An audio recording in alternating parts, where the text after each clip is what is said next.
All right. Well, it is 10 a.m. and I want to be respectful of those that were here on time. So we are going to get started. I want to say a bright, cheerful good morning to everybody. I know it's a Saturday morning, so thank you for taking some time to be with us. My name is Michael Lopez Patton. I am the Associate Vice President of Admissions at Pacific Oaks College. So that we make sure that this is valuable time for you. I'm going to talk about what we're going to be covering and really give you some good tips. This is truly going to be a workshop. So the intention of this is to give you some overview of the types of financial aid that are out there for you, and really give you some good resources and tips for doing your own scholarship searches. That's a really big mystery to a lot of people. You know, they'll know what's right in front of them, but maybe they won't know where to find additional funding sources. And the last thing that we ever want at Pacific Oaks College is for a student, whether it's at PO or another college, the last thing we want is for somebody to say, I can't go to college because it's too expensive. So what we really want to do is provide you with some good resources and tips and tools for finding ways to help you pay for college. And again, these are generic ways that you can use at any institution. This is really just a service we're providing for you, to be able to help you see where to look, how to find the money, and to also be a little bit savvy with identifying valid sources versus just sometimes there are marketing companies out there that might be, you know, trying to say, hey, we've got scholarships, but it's really just a way to get your contact information. So what I want to do is really kind of give you some tips to be savvy as well, so that you're being wise with your scholarship searches out there. So with that said, we're going to get started, and I'm going to bring up, just so that you can see what we are going to be covering today. So first of all, I just want to give some overview of the types of funding that are available. Sometimes individuals will hear the term financial aid and they'll think just one thing. So we're going to talk about just what are those types of aid that are out there and what are some of the differences in those types of aid. Also want to talk about, in general, just federal financial aid. There are some types of aid available from the U.S. Department of Education for those that qualify. So we'll talk about what those are. We'll also talk about, again, those resources and the tips for how do you search for scholarships. The bulk of our time really will probably be talking about those tips, coming up with a way that's kind of methodical for your search and how to do that. But also, lastly, I'm going to give you some reminders of some sources that you might not have thought of, that might be right there for you, that just sometimes don't occur because we don't think to ask. So I'm going to talk to you about those as well. So hopefully this will be valuable for you. Some of you might already be thinking about going to college. Some of you might have already been admitted to Pacific Oaks College or to another institution. And hopefully this will help you be able to find some funding sources to help pay for college and just take some of the stress off of your decision to go to school off of you just a little bit. So hopefully this will be valuable for you. And again, I want to thank you for taking the time to be with us on a Saturday morning. We know that a lot of the students, at least at Pacific Oaks College, are adults, like I can see some of you on the screen with me here, who probably have jobs during the day, Monday through Friday, have some family obligations. So we were hoping to be deliberate with a Saturday morning that maybe this would be a good, more convenient time for some individuals just to take an hour out of their morning to be able to get some good resources for you. So that was why we chose Saturday morning to help fit into your schedules. We know that you're all very busy, so we wanted to respect that as well. All right.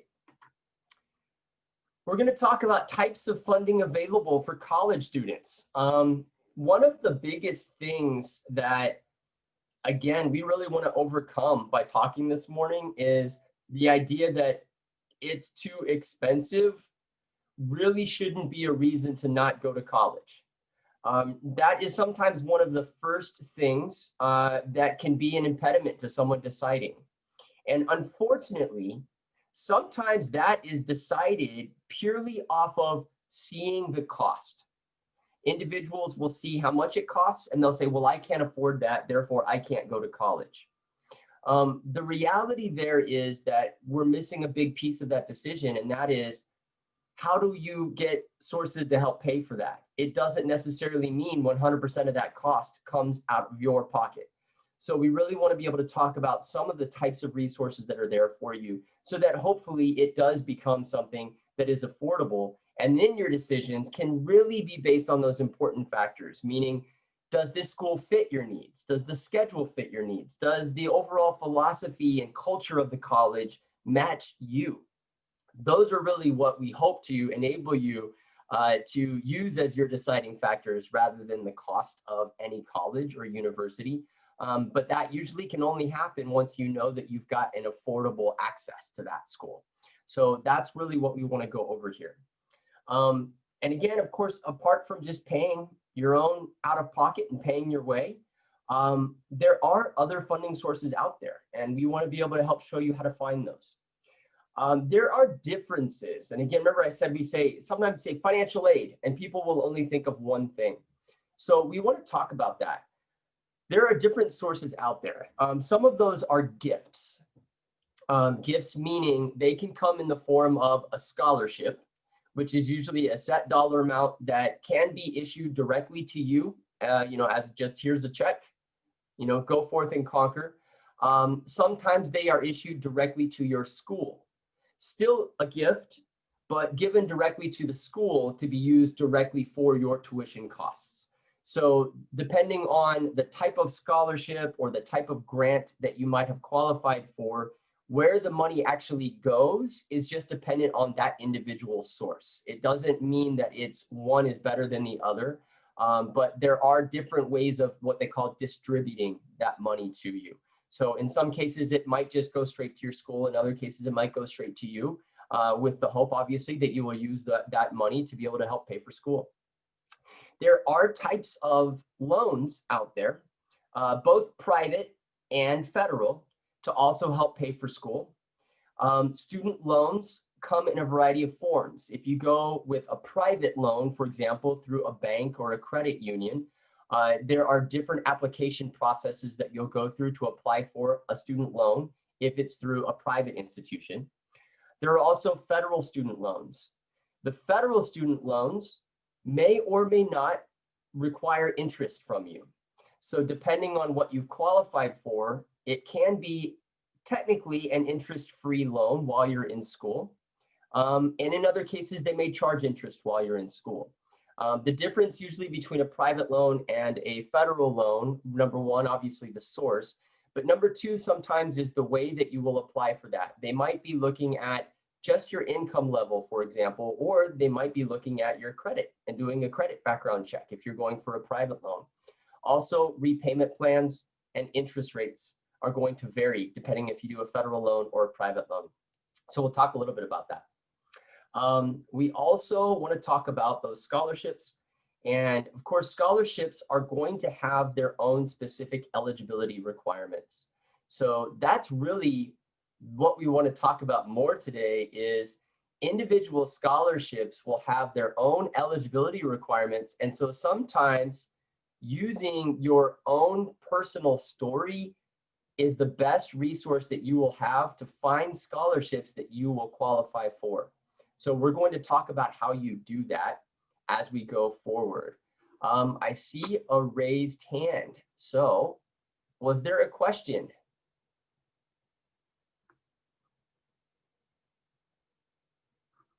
Okay, it might have just been a raised hand, kind of figuring out the Zoom piece, but that's okay. If you have a question, by all means, don't hesitate, because if I'm saying something that doesn't quite make sense, please chime in, because I'd like to be able to talk with you and answer a question if something's not clear for you. Again, the value here is what you get out of this for you personally. So please don't hesitate to ask questions.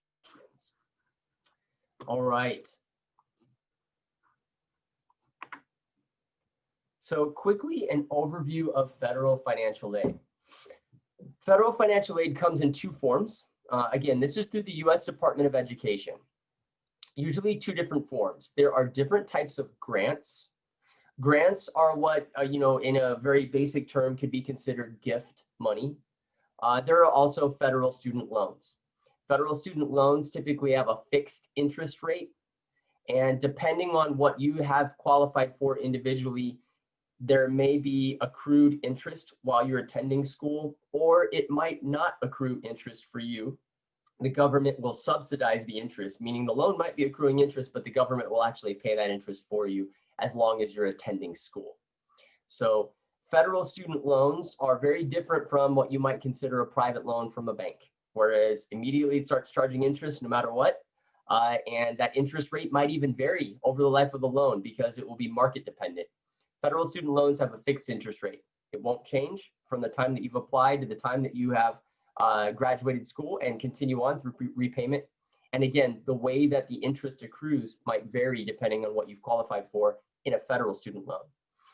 For undergraduate students, as you can see up there on the little graphic, undergraduate students have a few different sources. The most general, kind of most common, there are additionals. And I want to say here, this is just a sample and overview of the federal financial aid system, but there are a few different sources for undergraduate students. There is a Pell Grant. A Pell Grant is, again, a gift. The SEOG grant. This one is a little bit more income dependent for you, although the Pell Grant can also be income based. So it is dependent upon your family income as well, whether or not you might qualify for a Pell Grant. And then of course there are federal student loans for undergraduate students.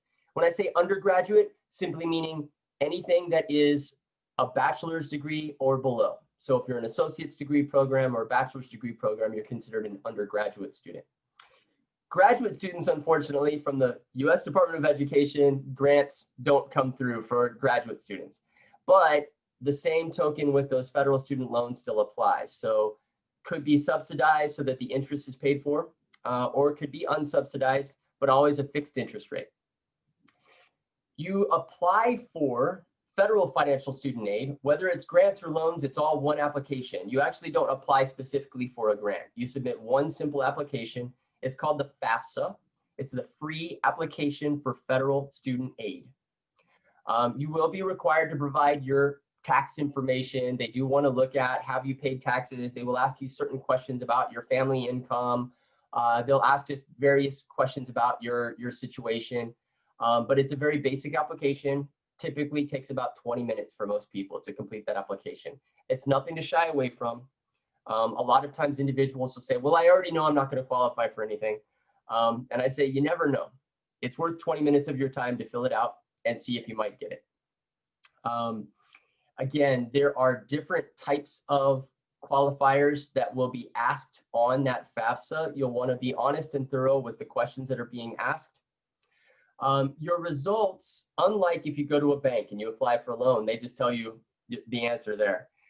With the US Department of Education, the intention is that your federal financial student aid is only awarded to you if you are attending a college or a university. So the results of your free application for federal student aid are actually sent directly to the schools you've identified on that application. So when you're filling out that FAFSA, it will ask you, are there schools you're intending to, your intent is to go to certain schools? You can list multiple schools on that application. The results of your FAFSA will be sent directly to those schools. So you're able to then speak with those schools and they can let you know, what did you qualify for? What would that look like for you in terms of the types of aid, whether grants or loans or a combination thereof, and how that might look for you at that particular institution. So if you are looking to be a student at Pacific Oaks College, I've included at the bottom there some guidelines for you. If you go to studentaid.gov right now, they have two different FAFSAs. They have the 2020-21 FAFSA for the academic year that goes fall of 20 through spring of 21. They also have next year's FAFSA on there, which is the fall of 21 through spring of 22 FAFSA. Very important if you're intending on being a student this year at Pacific Oaks, meeting next semester starting in January, for example, you'll want to make sure you do the 2021 FAFSA that I've indicated there. On there also, typically, if you're going to identify schools to receive that information from the Department of Education, they will ask for a school code. So I've included our school code there. And again, this is only if you're intending to go to Pacific Oaks College. Each other institution will have its own individual code. So if you're looking at other schools, you'll also want to talk with those schools about what their school code is. But I've provided you there at the bottom with guidance on which FAFSA you need to do right now if you're intending on being a student with us in the spring semester, and our school code. Any questions just in general about that before I move on to other topics? Yes, I see Kim, you just raised your hand. So I'm not seeing what you're saying is at the bottom. Are you seeing at the top the screen that says federal financial aid? What is it? Yes. Okay. The last bullet point, it should say make sure to complete. Do you see the last bullet point on the screen there?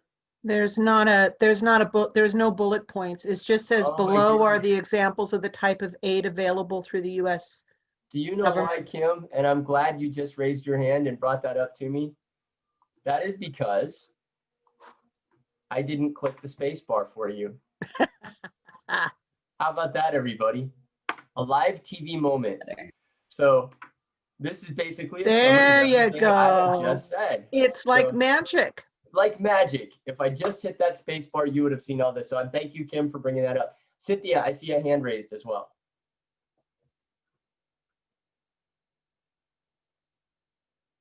Screen how to pay for college.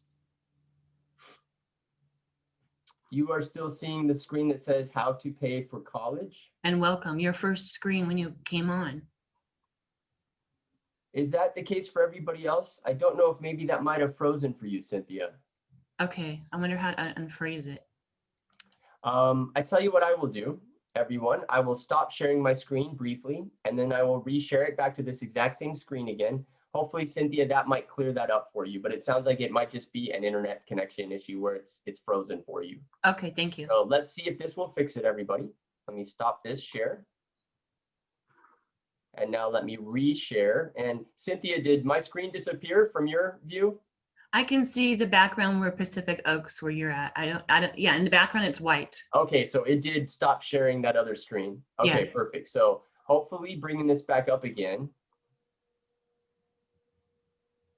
Do you see a new screen now, Cynthia? No, maybe I need to log out and re-log in. Okay, you can certainly try that, and I apologize for that. That's okay. This session is being recorded, so we can also send you the recording, Cynthia, so you'd be able to see the slides that way as well. Okay, I'll just do that. No problem. Okay. Thank you. All right, no problem. And again, everybody, please, as you can see, I wasn't even aware of what you weren't seeing on the screen, so please don't hesitate to chime in and let me know, because again, it doesn't help if you can't see what I'm talking about. So hopefully everybody can. Did that repopulate with all of the bullet points again so everybody can see those bullet points? Okay. So once again, you can see at the very bottom, that last bullet point, our school code for Pacific Oaks College, and make sure you do the 2020-2021 FAFSA. Again, it can be a little confusing when you first go to studentaid.gov because the first thing that might pop up might be the other year. So you'll want to make sure that you've got that covered. Okay.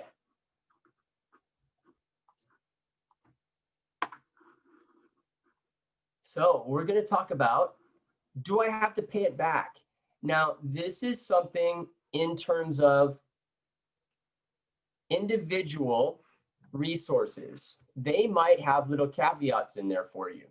So for example, a scholarship that is awarded to you might require that you attend a school. And if you don't attend that school, they might say you have to give us that money back. So you'll always want to make sure that you are paying attention to individual qualifiers. Another piece for you to remember is with federal financial aid, they do have caveats in there. For example, a student loan, you know, it's a loan. That does require repayment, but also grants. So if you do receive federal student grants from the U.S. Department of Education, that is gift money as long as you hold up your end of the bargain, which means you attend the full semester that you received that grant funding. If you received a grant, you started in a semester and then you withdraw halfway through the semester and didn't finish those classes, you might be required to pay back the grant you received. So grants are gifts from the U.S. Department of Education, but they may require a repayment if you don't finish the semester that you were in. So that's always really key for individuals who maybe have gotten grants in the past and they say, why do I owe money? It may have been because you never completed that particular semester. So do I have to pay it back? Obviously, with the most basic thing there, it comes down to, if it was a loan, absolutely, you do have to pay that back. But I don't want anybody to shy away from a loan because, again, you can see on the screen that first bullet point, which I will hit the space bar so you can see the others. But oftentimes we won't think twice about using some sort of a financing option for purchases in our lives, but we have this natural bias against using a financing option for our education, which will go for us for the rest of our lives. So don't shy away from a loan immediately. Look into it and be educated on how that works for you. That would be my best advice. All right. Now I'm hitting the space bar so that hopefully you can see other ones in here. So again, federal student loans are a low option. They may require repayment. There are fixed interest rate loan options for college students. And there are repayment plans when we talk about federal student loans. Again, we think about loans in general, we might get a little concerned because we think that's money I have to pay back. But typically our main experience with loans is car purchases, mortgages, credit cards, which are technically a loan. And we think, oh my gosh, you know, a bank, if I get a loan from a bank, there's no negotiating that. I just have to pay that and they don't care. Federal student loans are actually very flexible. You can see there are various types of repayment plans you work out with the Department of Education. So depending on your income level, when you complete school, you might be able to do an income-based repayment plan, which means you have a lower payment initially based off of your income. That can be graduated as you increase in income. They offer interest-only payments. That gives you a very low monthly payment at first where you're just paying interest on the loan with the understanding that as you go through, those payments might increase. They offer loan consolidation. If you had previous student loans at another school and then you take out a new one, U.S. Department of Ed will let you consolidate those so that you're just making one monthly payment. And there are loan forgiveness programs. So individuals who complete school with student loans and then go into certain types of employment with certain types of organizations may qualify for forgiveness of their balance of their loans after working in that organization or that career field for a period of time and making regular payments for a set period of time. The loan forgiveness programs will vary depending on the type of employment, how long you've been there, et cetera. Again, I'm providing general information right now just about federal student loans to let you know there's a lot of flexibility there. And the Department of Education is not like working with a bank. They want you to be able to go to school. They want you to be able to afford it. They do want you to be able to pay back your student loans, but they will work with you to make sure that that is an affordable process as well. Okay. Again, just some common questions here before we get into the scholarships. And again, we're not even halfway through yet, so just some common questions here for you. Number one, what if I receive federal financial aid at other schools? Well, first of all, there are some lifetime limits to how much you can receive.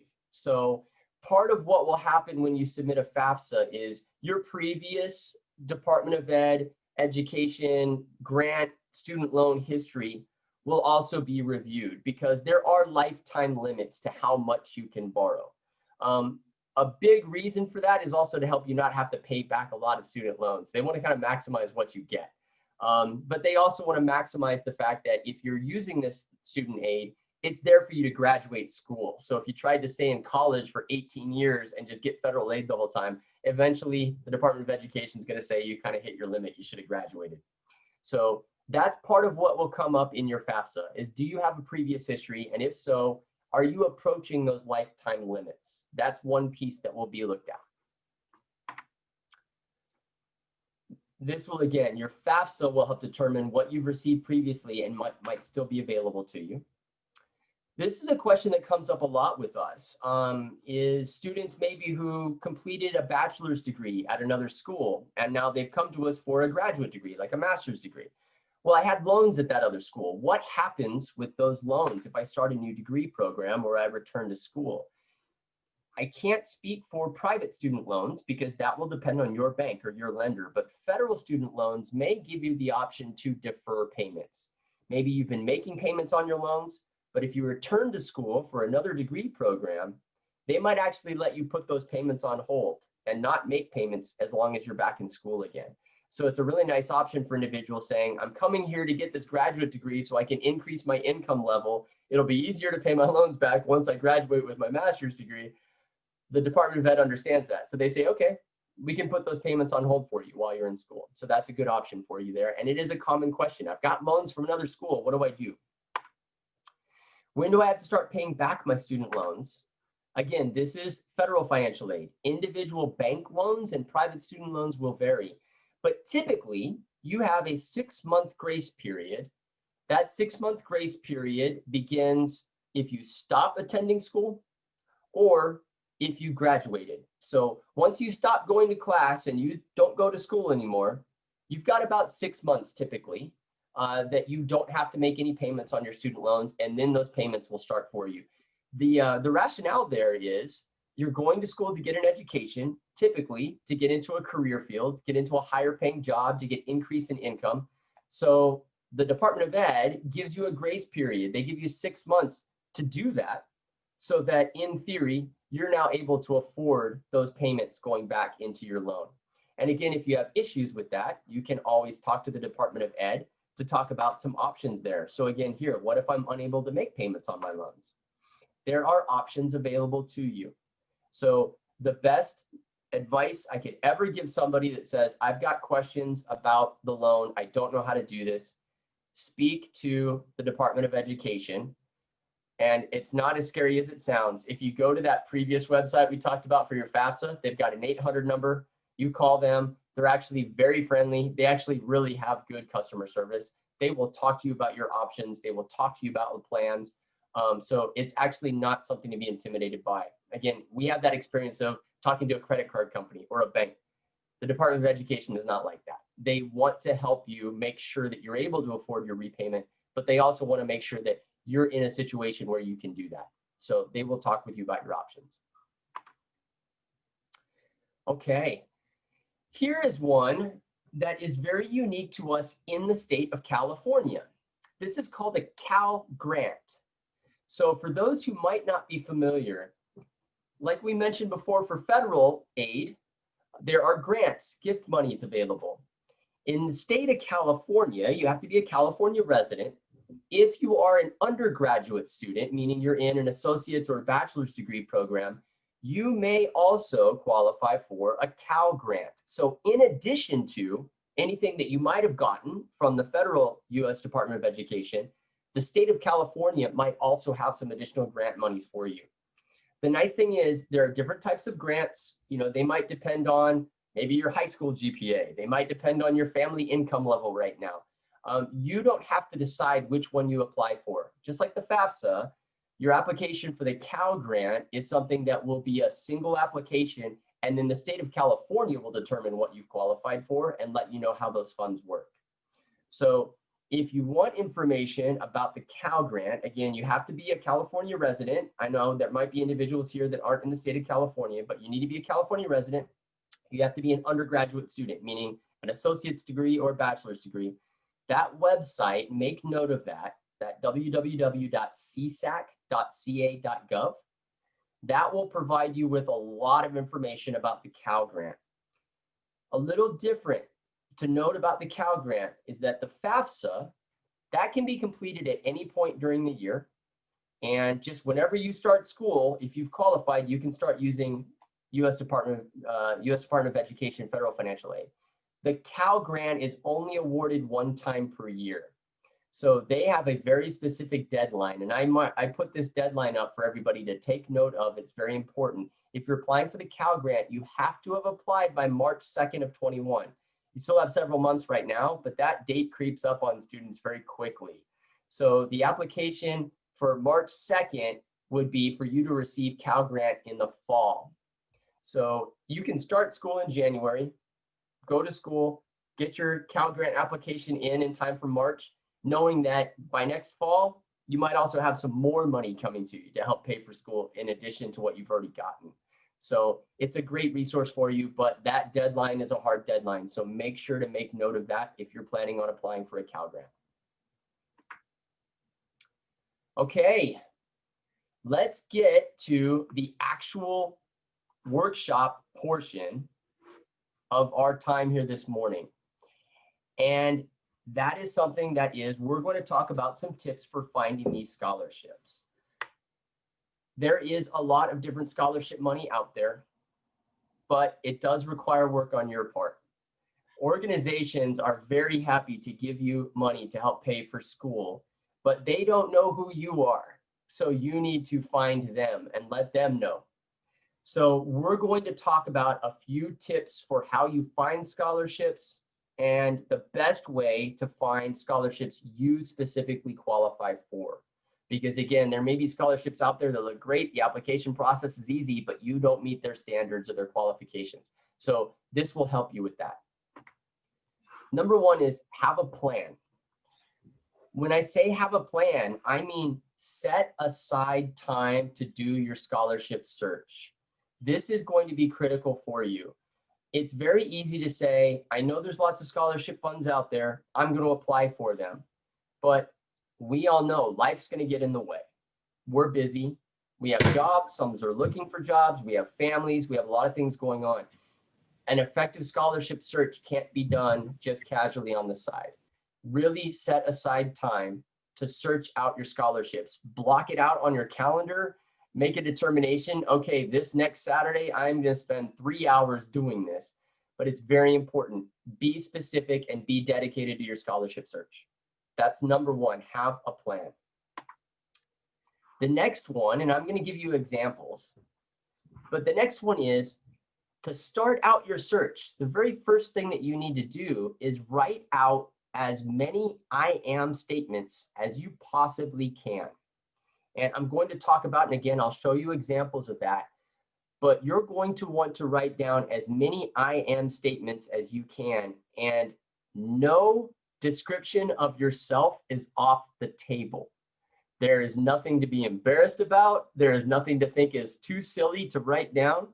I promise you, some of those that you might think have nothing to do with going to college might actually result in you finding a scholarship that matches that. So the first thing is write down as many I am statements as you can. Again, I'll show you some examples. The next one, after you've got all of those I am statements, I'm going to show you those I am statements. We're going to translate those into a search. You're going to take each of those I am statements that you wrote, and you're going to put them into the internet. You're going to go into Google or Bing or whatever internet search engine you're using, and you're going to translate every I am statement into a different search. And I'll show you what I mean there. This is what's going to get you to find the individual scholarships that might be out there. Some scholarships might be really big, a lot of dollar amounts. Some scholarships might only be $100, $150. But in my mind, if you've applied for multiple scholarships and they're all $200, if you get a lot of $200 scholarships, that's still a lot of money that you can use to go to college. In my mind, no scholarship is too small. Certainly no scholarship is too big, but no scholarship is too small. It's worth your time. I would even venture to say that sometimes those small scholarships are easier to get because everybody wants a $50,000 scholarship. So everybody applies for that. That means the competition is very fierce. There's going to be a lot of people trying to get that. Not as many people pay attention to those small dollar amounts. But again, if you get a lot of those small dollar amounts, it adds up to a big amount. So don't disregard a scholarship opportunity just because it's not very much money. Those add up. Last one here. This is a really good tip. A lot of the scholarships out there are going to require an essay. It's kind of a standard for scholarship applications. They might have an actual form that you complete, but a lot of the scholarships are also going to ask that you write an essay. The surprising thing is that at surface level, looking at those essay prompts that they give you, they might all look very different, but the reality is they're all going to ask very similar questions. So find a scholarship, the first scholarship that has an essay requirement, write your essay for that scholarship, but save it, because the time saver for you is when you go to your next scholarship application, if they require an essay, what you're going to find is that with a few simple edits and changes to the essay you already wrote, you've already got your essay written for this other scholarship. So you can really recycle that essay over and over again. Applying for 20 scholarships and they require an essay each, that's 20 essays. You could certainly write out a separate essay for every one of those, but the reality is you can save yourself a lot of time and effort by simply recycling that essay and just customizing it enough. For example, if you're submitting a scholarship essay for the Elks Lodge, made that up, and then you apply for something through the YMCA, you want to make sure it doesn't say Elks Lodge on the scholarship essay going over to the YMCA. You can customize them just slightly, and then suddenly you have a new essay ready to go for your new scholarship application. So that's a big piece. All right, I want to talk about I am statements. This is very important for you in your scholarship search. And when I say how important this is, I want you to be very, very critical and thorough with every possible I am statement that describes you in some way. You can also ask family members and friends to give you suggestions. Sometimes we get writer's block. We don't think enough and we think, oh no, that doesn't apply to me. And your friend or your family member might be like, yeah, absolutely. That could apply for you.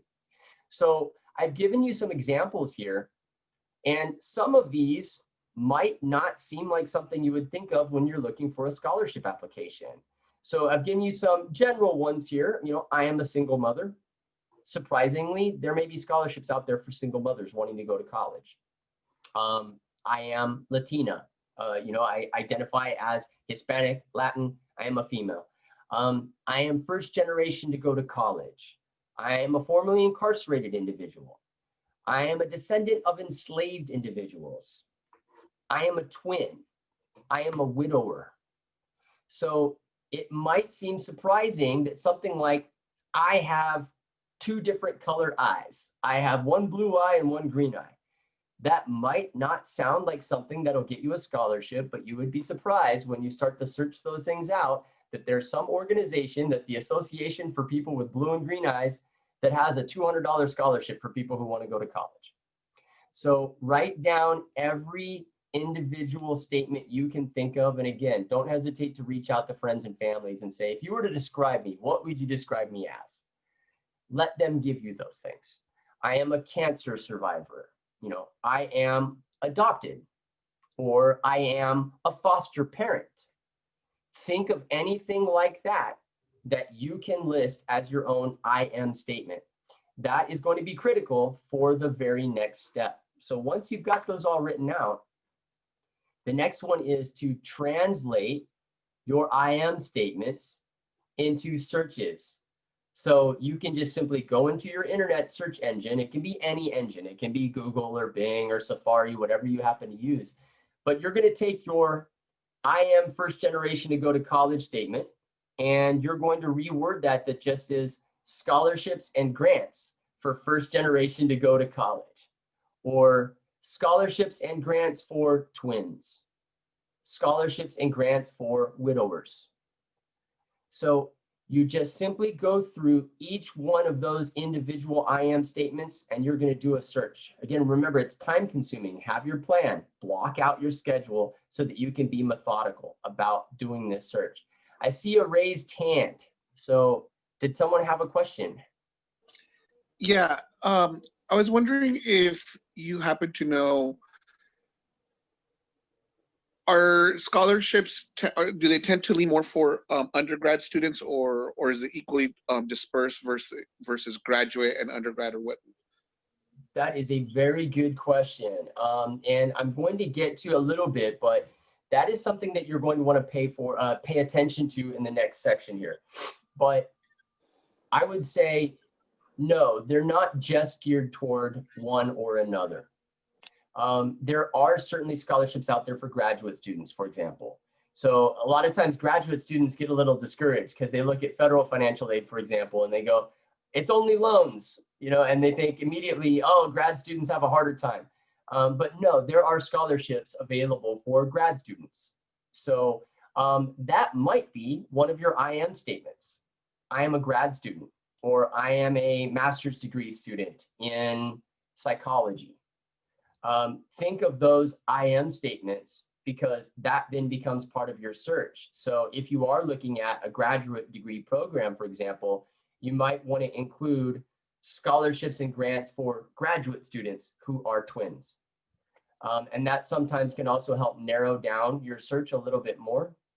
Be specific, but again, you'd be surprised at how easily you start to identify scholarships out there that match your qualifiers.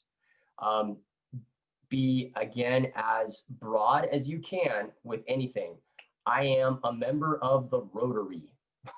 Anything like that that you can think of, that is something you'd want to include in an I am statement and translate into your scholarship searches.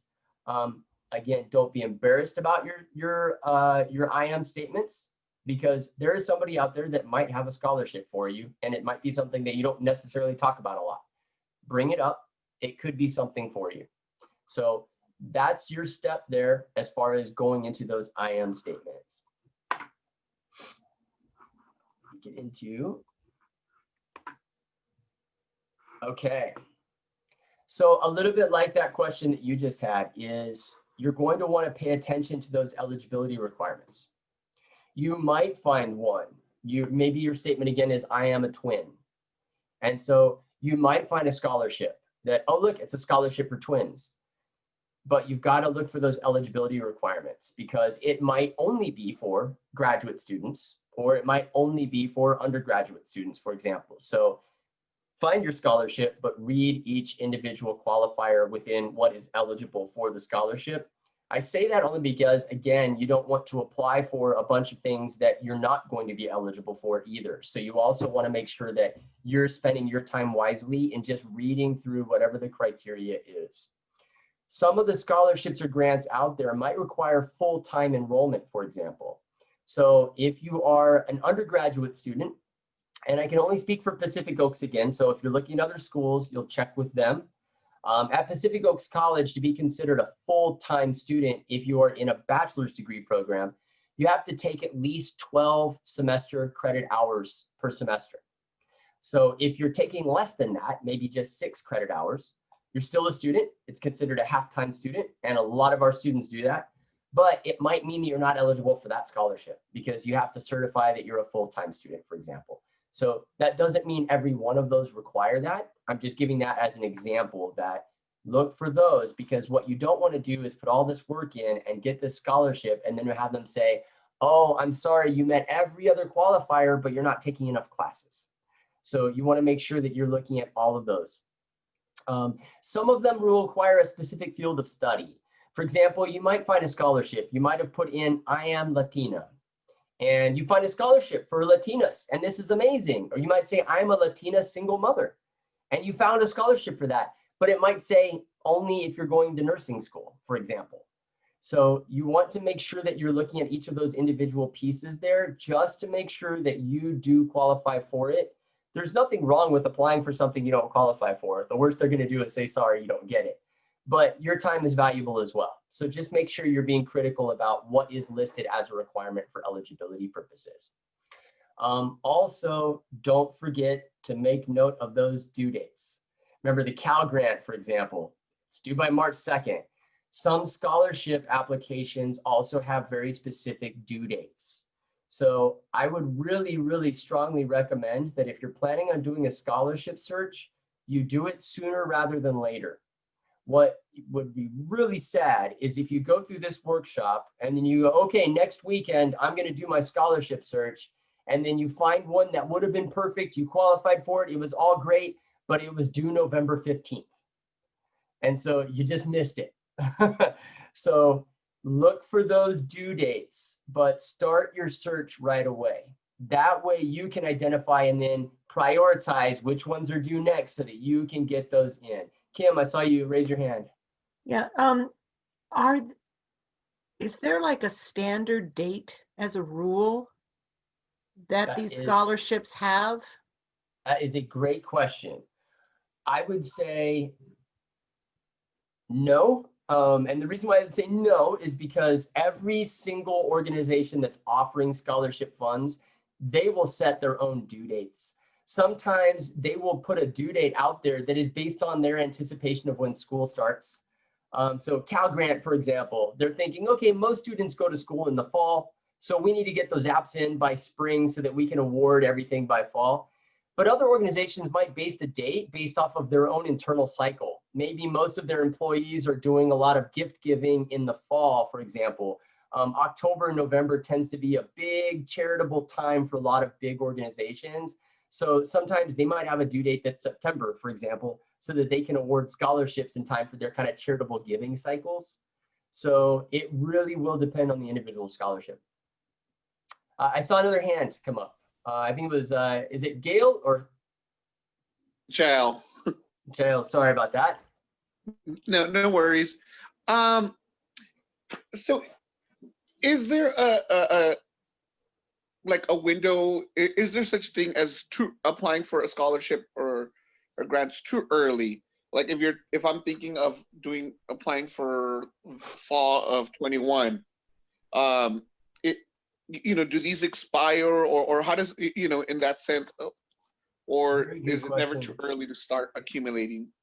Very good question. I will say it's never too early to start doing your search, but there may be some requirements in there. So for example, they might say applications open on April 1st. So that particular scholarship, you might not be able to apply for it right now, but save that, make note of that and put it on your calendar so that come April 1st, you're turning in that scholarship application. Others might require that you be either already in school. So it might be awarded to someone who is currently attending a college or university. Or they might have some scholarships that are out there that say you must be a student as of X date. So I would say, no, it's never too early to be looking and identifying these, but there may be some out there that either, like if you're starting in the fall of 21, there may be some that you're not going to qualify for because you have to have already been a student, or there may be some that might be just great and that might be scheduled to be awarded in the fall of 21, and that might be a requirement for others. There might be some where you're like, okay, I'm going to go to school in January of 21, but the scholarship is awarded to students who start in fall of 21, for example. So you really want to pay attention to those individually. There isn't just a blanket, statement that I could give to say everything's done by this date, because it really is going to be all over the map, really, when it comes to those individual deadlines and requirements. Cynthia, saw another question? Yes, so I'm coming in for the MA program. What is considered full-time enrollment for MA programs? Very good question. Okay, and again, I can only speak for Pacific Oaks College, so please know that, everybody. The requirements I give you may be very different at other colleges and universities out there. At Pacific Oaks, for graduate students, you have to be in at least 6 credit hours per semester. So typically as a graduate student at Pacific Oaks, that usually is about 2 classes a semester, but some of your individual courses might be different credit hours. So, some of them might be only 2 credit hours. So you still have to be at 6 credits per semester to be considered full-time at Pacific Oaks in a graduate program. Undergrad students, by far and large, all of your classes are 3 credit hours. So in order to be full-time as a bachelor's degree student, you'll need to be in at least 4 classes every semester. So, and again, just please keep in mind that is at Pacific Oaks College. Schools can determine what they define as half-time, 3/4 time, or full-time status. So you'll need to check with your own schools if you're looking at other colleges and universities. But very good question. Thank you, Cynthia. Michael, there's another question in the chat. Oh. Rosa Garcia asked, is there a limit to the number of grants that you can apply for? Very good question. Okay. So what I would say to that is, if you are looking at grants from various institutions and organizations out there, no. Typically, they will have their own qualifiers for that individual grant.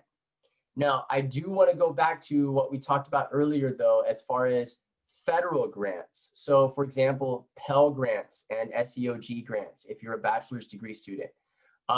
They do have lifetime limits on the dollar amounts that you can receive. So if you've applied multiple times and received federal student grants over a period of time, there may reach a point in your education where the Department of Ed just says, I'm sorry, you can't get any more grant money. But it would only be referring to federal Pell Grants and SEOG grants. That doesn't apply to private organization institutions that have scholarships and grants out there. So I hope that answered that question for you. Michael, what would on pie in the sky type of situation? What happens if an individual over earns scholarships, compared to tuition? Very good question. So I'm going to say that there are good and bad stories about that. Okay. But really what applies or what makes that good or bad is where did those scholarships or grants or loans come from? So again, if I go to federal or state of California, you can potentially be mistakenly over awarded a grant. That's very rare, and it usually happens if you've gone to more than one school at a time and the records didn't catch up to each other. In that case, typically the Department of Education or the California Department of Education might require a repayment on that overpayment, they call it, or that over award. Those are very, very rare instances, and that is only with federal grants or with Cal State grants. But if you're getting lots of scholarships from lots of different organizations out there, it typically doesn't have that instance. Students can apply for as many as they want, and the qualifier might just be, are you going to be a student at a college, or are you a student? Do you meet these qualifications? Here's your check. So in that case, no. That would be something to celebrate, that you just simply got more than you needed. And then you can use it to buy books. You can use it to buy a new computer, whatever you might need to go to school. So that's why I really say apply for as many scholarships as you can get. One, because you want to try to make sure you've got yourself covered, but the other is you might get more money than you needed, and then that's just going to help you even more because now you've got additional funds to help cover costs other than just tuition. So hope that answered that question as well. Okay. Next one. Here are some search tips and resources for you. So we talked about doing your own search. We've talked about your I am statements, right? That is what I would really strongly encourage as the most effective way for you to find those unknown scholarships that are out there. Remember, those smaller dollar amounts, not as many people are applying for them. Not as many people might fit that description individually. So that search is really what I would encourage you to be your primary search when you're trying to find individual scholarships out there. What I've provided for you here, though, are a few different search engines that are very specific to finding scholarships. So right now you can go to Google, and that's considered a search engine. You type something in there and it pulls up anything and everything on the planet that has to do with whatever you typed in. There are some scholarship search engines where you go to that website and their search engine only shows you scholarships. So these search engines are very effective for you to be able to do your own scholarship search. But I say this just with a word of caution. As far as I know, these are legitimate search engines out there, but the individual scholarships that they are connecting you with, or sometimes even just the application process as you're filling out, they'll have a digital application for you. Just be aware that sometimes your information might be shared. So your email address, all of a sudden you might start getting advertisements from wineries. So be aware, it's a sacrifice sometimes to make in order to get the scholarships, just knowing that sometimes these search engines, they make money. But it's not necessarily anything to avoid. It's just be aware, be savvy about them. I've really tried to include some search engines that we've had some experience with in the past that we know are legitimate. So for example, fastweb.com. It's a legitimate search engine. That is one where I believe that they will show you different scholarships, and they may also have just kind of a general application form that you complete to help connect you and match you with scholarships that are out there for you. I can tell you that fineaid.org is a great organization to help find scholarships. Sally Mae, you see that's kind of a longer one there, but salliemae.com.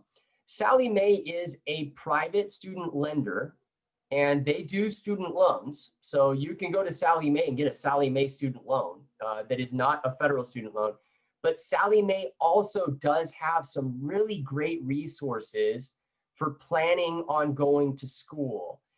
It gives you resources that are about everything that you can think of about going to college, but one of the other resources they have on the Sally Mae website is a scholarship search engine and some additional tips for finding scholarships. So Sally Mae, although yes, they're a lender and you can get a student loan there, Sally Mae also is a great resource for finding scholarships out there for you. The one that has the, it's kind of long, ccctransfer.org/scholarships. That is not a search engine, but our state of California community colleges, that's California Community College, that's a CCC.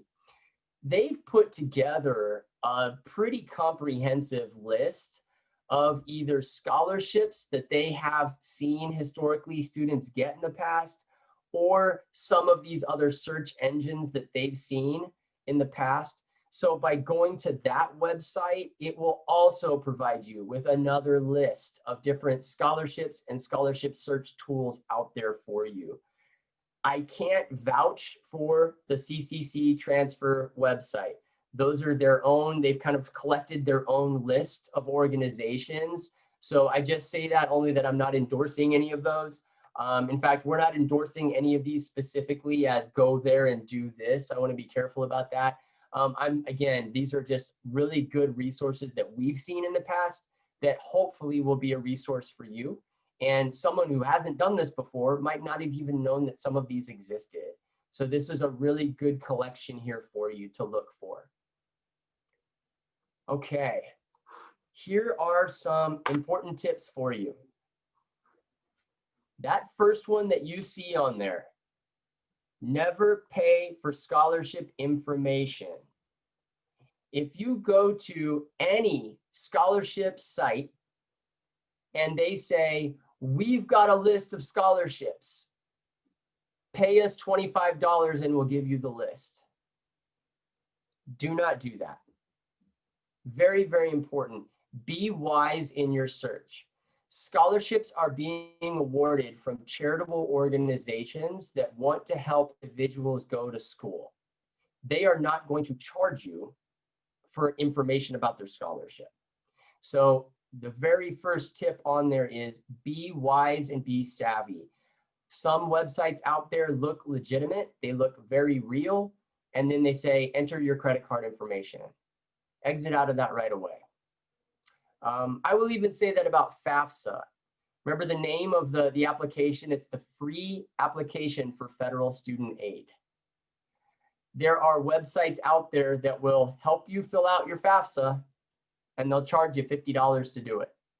So be very savvy when you're doing your applications for scholarships, for federal student aid. None of this costs you money. So if at any point they say, okay, enter your credit card information, it's not a legitimate website, so avoid it. You will be required in some cases to enter your tax information. You know, the federal government is going to want to see that. But if they say enter your debit card information, it's not legitimate, because none of those websites that are legitimate, the US Department of Education, none of them are going to charge you to do any of this. Know that so that you can know right away whether or not you feel like this is a good site to be on or not. That's a critical piece for you, because unfortunately we have, in my career, I've worked over 10 years in higher ed. I've had students come to us and they say, I did my Fafsa. You didn't tell me it was going to cost me $50 to complete my Fafsa. It breaks my heart hearing that, because they went to the wrong site. So be very wise, make sure you're going to the right site.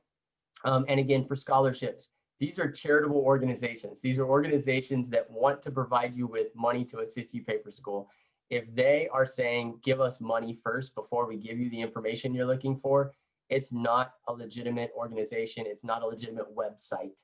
So avoid that. Okay. Remember I said I wanted to point out a few ideas that sometimes get overlooked by individuals when they're thinking about going to school. And sometimes it's an innocent omission. They just didn't think about it. And in other times, they just had no idea that there were resources available through their own employers or through their spouse or partner or family members' employers.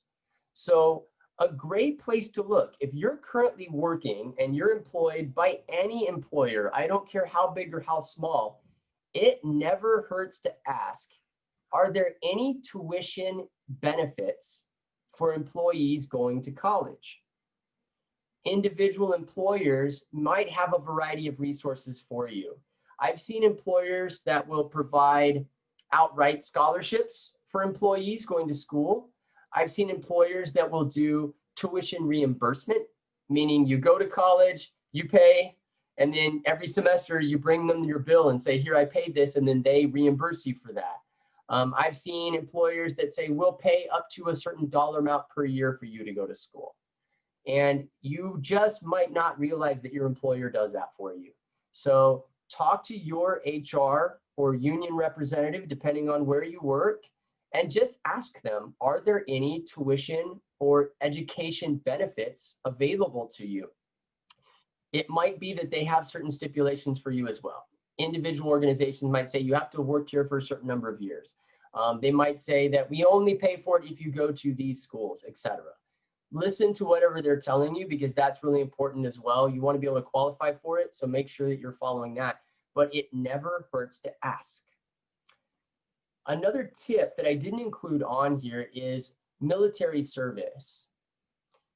Depending on the individual college or university out there, they may have a different tuition rate for you if you are a current or former U.S. military service member, or if you are the immediate family member of a service member. So for example, if you're the spouse of a veteran or the spouse of an active duty service member right now, you may qualify for a different tuition rate that's slightly lower than the regular tuition rate. Pacific Oaks College does that, for example. Whether or not you qualify for VA benefits, whether or not your spouse or partner is able to transfer their benefits over to you, Pacific Oaks still may give you a different tuition rate simply in recognition for the service of your family or of yourself. So also ask about that, and don't hesitate to bring that up when you're talking to colleges and universities. Do they recognize service members for their service? And if so, what type of maybe tuition benefits are there for those individuals? There's a difference between VA benefit, meaning the Veterans Administration giving you money to go to school, and the actual college and university perhaps giving you a different tuition rate. So pay attention to both. And some will require that it's both. Some will say you have to have VA money and then we'll give you a different rate. Other schools will just identify if you are a spouse or family member or a service member yourself, and then still give you a different tuition rate, whether or not you're using VA benefits. So be aware of those as well. Okay. Any questions so far about any of the topics that we've covered? Okay. I'm going to show you some information just at Pacific Oaks College. So individual colleges and universities might also offer scholarships to students. Those are typically referred to as institutional scholarships. I will say that our scholarships at Pacific Oaks College are small dollar amounts, but every penny counts. So while I would really say don't rely on Pacific Oaks College scholarships to ensure that your education is paid for, it won't be enough to pay for your degree program. In some cases, it might not even pay for a full semester. But what I would say is, if you get a scholarship from Pacific Oaks College, congratulations, you know, because once again, any dollar counts. Something as little as $500, as much as $1,000, that's money that you're not paying. If you are using student loans, that's $1,000 that you're not charging to that loan, so you're not going to have interest on. So really important, look for the types of scholarships available at the college or university where you're intending to go. There may be scholarships available for you there as well. So to find out about scholarships at Pacific Oaks College, talk to your enrollment counselor, for example. We do have a simple basic scholarship application. For us, you just check the box on anything you think you might qualify for. Some of ours do require an essay, for example. So you'll want to note, is an essay required? If so, make sure you write that essay. We do have some requisites for our scholarships. You can apply for a scholarship at any point, but we will not award a scholarship unless you've been accepted to the college and you've submitted a Fafsa. Those are two kind of very important hard lines for us at the college. So apply for a scholarship at any point, but just know that we won't review your application until you've at least been admitted to the college, because these are institutional scholarships and they're only awarded to students at Pacific Oaks. They're not offered to the public at large, for example. One big piece for you is just to make sure that as you're going through here with Pacific Oaks College, make sure that you are looking at, again, those eligibility requirements for the individual scholarships. We have some that, for example, require that you be in a specific degree program starting at a specific semester. But we have others that are more general, that are just about being a good member of the community and doing community service, in your times past. So just be aware that there are some specific qualifications for individual scholarships at Pacific Oaks College. But I would also say that as a new student, we've got these institutional scholarships for you. But once you get past your first semester and you're now a current sitting student at Pacific Oaks, you're done with your first semester, we're also a nonprofit college, and we do have a lot of charitable organizations and very generous individuals out in our community who also donate money to Pacific Oaks College to help students pay for school. We refer to those as donor scholarships. And continuing current active students who are past their first semester are also eligible to apply for those donor scholarships. So, example, if you were to apply for a scholarship as a brand new student, you might get $1,000. It might pay out to you in your first semester or your second semester. But that's not the last of scholarship funds for you through Pacific Oaks College. You'll always want to look at what our donor scholarships are and then find out which ones you might qualify for as well there. So you do have some options with scholarships after you've already started school with us at Pacific Oaks. It's not just for new students, although those institutional scholarships that I'm referring to right now at the beginning here are for just brand new students. So if you're looking to apply, you're looking to start school, do your application for your institutional scholarships. After you've started school, you're no longer eligible. You've got to do that first as a brand new student. But you have other scholarships, donor scholarships, that might be available to you after you start school. Okay. Any questions about anything that we've covered? I'm happy to go back and review slides. I'm happy to go back and pause for a minute if you have questions. Otherwise, I just have a final slide that's got some contact information for you. But I first want to pause and just give anybody an opportunity to ask a question or perhaps make a comment or say, can you go back to that slide? I wanted to write something down. I'm happy to do that now. Michael, I have a question. Sure. On your not about the scholarships, but your online semesters, how long are they? Are they regular? How many weeks are they? Very good question. Okay.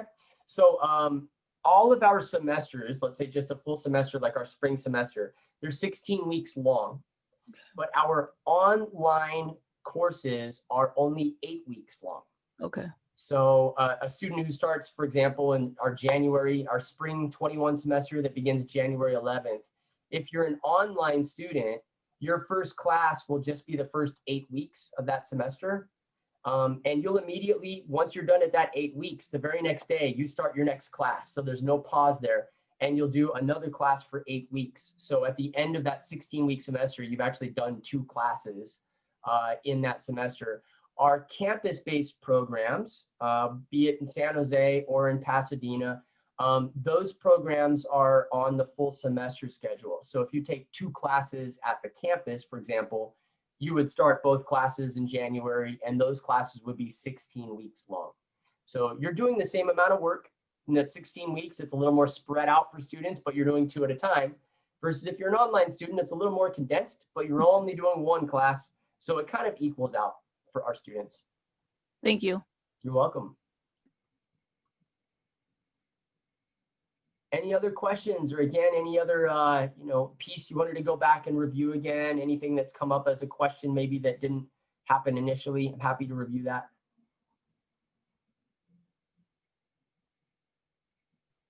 Yeah, Michael, I was gonna email Kiona this, but I applied for the institutional scholarships. How long does it take for me to hear?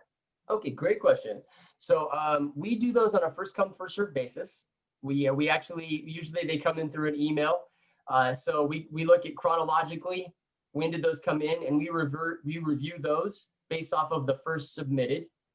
And we tend to go about those periodically through an enrollment cycle. So as students are getting ready to start school, for example, again, I keep saying January because that's our next semester that begins. We periodically go into that kind of bucket of applications that we've got. And again, they've been kind of time stamped because they usually come in through email. So we start from the beginning and start awarding those. So I can't give an exact, time frame, Kim, for you. Unfortunately, what I can say is that yours would be reviewed before somebody's that just got turned in like tomorrow, for example. And so you can be assured that even if yours hasn't been reviewed yet, it'll get reviewed in the order that it was received. We will notify you in advance of school starting. So it's not something where you would have to wait until January to find out. You'll know about it before school starts. And again, just those caveats there, you have to have been accepted first and have a Fafsa on file. Other than that, once we review that scholarship, Kiana or any of your enrollment counselors that you're working with, they're always excited to be able to let you know, that you've received a specific scholarship. Okay. All right. So if I sent mine in 2 weeks ago, what you're saying is that I'll know before. I don't really need to stay on that and ask for the status and be proactive with that. Okay. No, that's a very good question. What I would say is we're not perfect either. So if you've got a question and you're like, hey, it's been a long time, it never hurts to ask. We are never going to take offense to that. Okay. We can go back and say, oh, we haven't reviewed it yet, or we can just say, hey, you got it and we forgot to notify you, so it never hurts to ask him. For anybody at Pacific Oaks, we're never going to say, why are you asking me about this? It's important to you, especially when it has to do with money. So we want to make sure that you know about those. Right, right. The other thing too that's just really been on my mind through this whole talk is the counseling that FAFSA requires you to, the coaching, for the FAFSA. I found really informative. It was worth the time doing. I'm really glad to hear that. So, but it took longer than the 20 minutes they said it was going to take. Well, yeah, so the time FAFSA. So just for those who maybe aren't familiar with that process. So if you use federal financial aid, the first step is your FAFSA. And that's the free application that you complete. That is just 100% there to see what do you qualify for. Doing your FAFSA does not mean you're getting financial aid. It just lets you know what you've qualified for. That usually takes about 20 minutes. If you decide, yes, I want to use financial aid from the federal government, Department of Education, whether it's just grants or it's grants and loans, you will be required to complete 2 additional steps. One is what Kim just referred to as, it's called entrance counseling. And that is kind of an online little thing. You'll read through information. It will review the types of aid available to you. It'll make sure you understand how it works. It is very, very informative. And it does typically have, I believe, Kim, it had a little quiz at the end, just to double check that you were kind of paying attention while you did it. Okay, yeah. So you do go through kind of that, but it's the Department of Education just wants to make sure you understand. And then you'll sign electronically a master promissory note, which basically, again, is just you telling the Department of Education, you understand this is a loan, or even if this is a grant, I might have to pay this back at some point, and I understand that. Yeah, So, I was impressed with that because it wasn't in legalese. It was an you know, actual, it's in very basic it's language just for everybody basic to understand. English language. Yeah. And it's very helpful. But again, those are critical pieces. Some people might think, sometimes they think if I do a FAFSA, it means I have to take out aid. That's not the case. It's just an application only. Others might think, I did my FAFSA, therefore I'm getting financial aid. And they forget that there are a couple of other pieces. But your enrollment counselor and our financial aid representatives at Pacific Oaks will help identify steps for you. So if you've done one, you forgot another one, they'll remind you, hey, make sure you go do that extra step, so that if you do want to use financial aid, you're able to get it. Because we'd hate for you to qualify, be ready to go, and then just miss a step. So we'll also help to point out if there was something missing that needed to be done. Okay. Thank you, Michael. You are welcome. Thanks, Kim. That's probably helpful for anybody out there that hasn't done that before and just didn't know, what that process looked like for everybody. All right, I'm just going to bring up some contact information.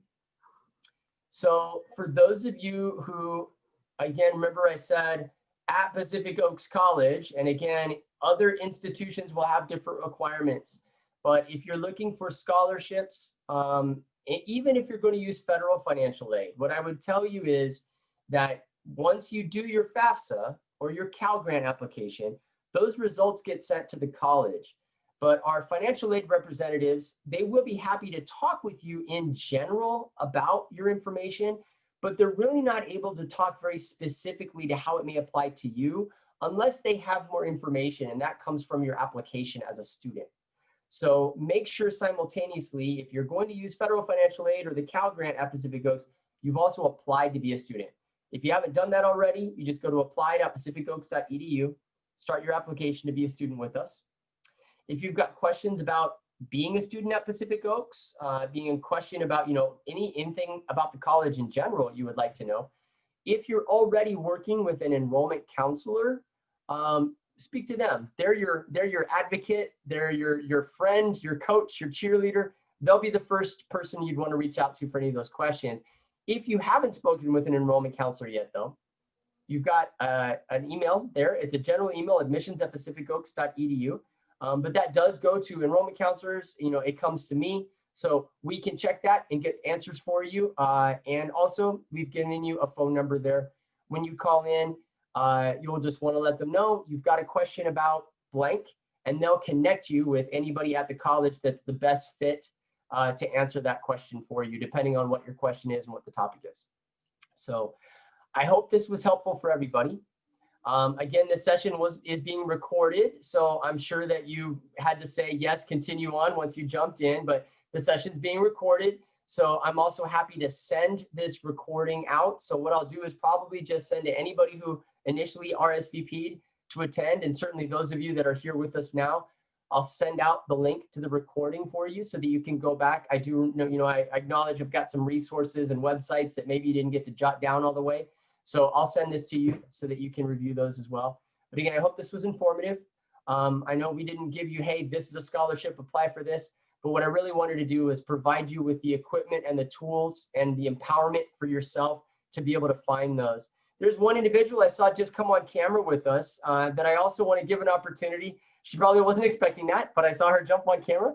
So I want to give one individual to an opportunity to just introduce herself, just to let you know some additional resources that, although are not tied to money, might still be very helpful for you as a student at Pacific Oaks. So Dr. Judy Castro, thanks for Dr. Castro for being here.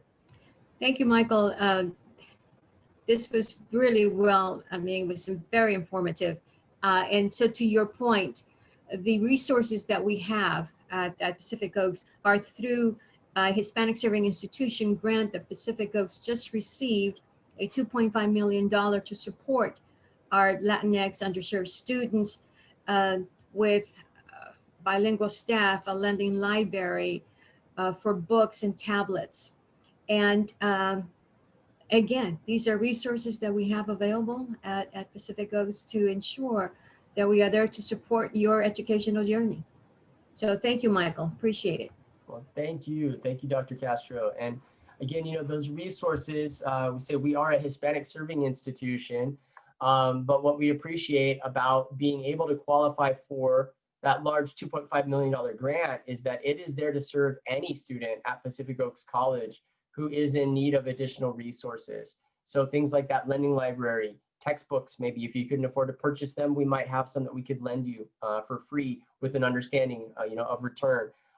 Different types of resources that you might need to be a successful student. If you can't afford those, thanks to this grant that we've qualified for, whether or not you identify as Latino or Latina, it would be available to you as a student at Pacific Oaks College. So we're very grateful for that. And we're grateful for Dr. Castro and the service that she's able to provide students.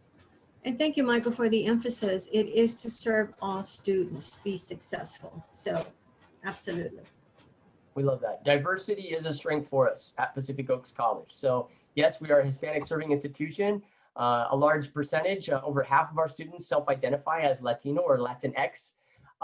But all of our students benefit from that. And all of our students will be more successful and be supported because of that. So it's something we're very proud of here. All right. Again, I want to say thank you to everybody. Thank you for taking time out of your Saturday to be with us. Again, I will send this out once the recording is available. It takes a little time for Zoom to get that link over. I'll send this out to everybody. And I say, good luck in your scholarship search. Do not get discouraged. Do not get overwhelmed. When you start putting in those scholarship searches, it's going to feel tedious. You're doing it time and time again. Don't give up and don't get overwhelmed. The ones that stick with it, the ones that put in the time and the effort are the ones that get scholarship money to help pay for school. So use these resources, but put in the time and the effort, and make a game out of it. If you can't come up with good I am statements, ask your friends and family. It might be funny how they describe you, but write that down because one of those funny descriptors might just get you another $500 to go to school. So take your time, be methodical, have your plan, and hopefully these resources are going to help you out. Thank you very much, everybody. Thank you for being here. Thank you for taking the time to be with us.